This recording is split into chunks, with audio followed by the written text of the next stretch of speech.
I'm not a patriot because I am proud of who our country is and content in its current state. I am a patriot because of what we could be. You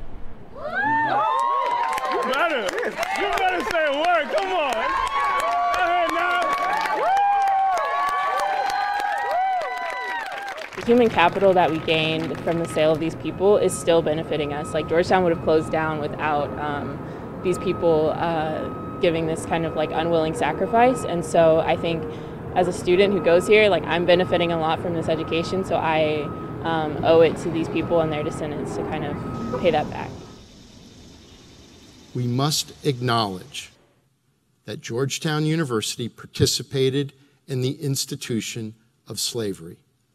There were slaves here on this hilltop until emancipation in 1862, and we received funds from the Society of Jesus following the sale of 272 enslaved children, women, and men from Jesuit plantations in southern Maryland.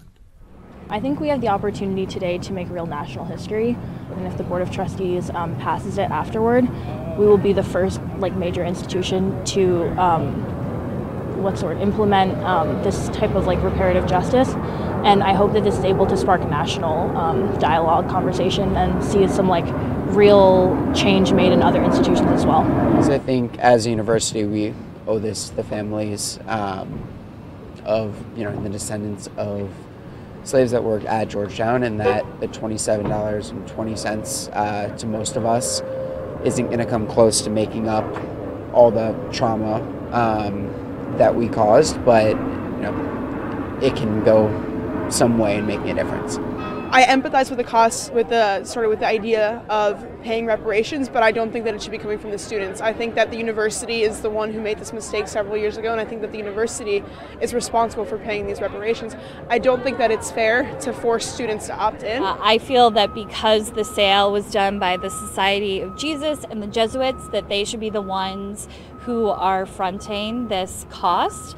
I think that it's really important that we as a community reconcile our history with slavery, but at the same time, the Jesuits got the money, they got to pay for it.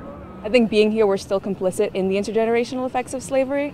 And I also do agree with the argument that the university should be held accountable and it shouldn't be just the students. The important thing is that people are kind of grappling with the question of what is my relationship to this history and how do I fit in, and what kind of action does that require? It's a really exciting time.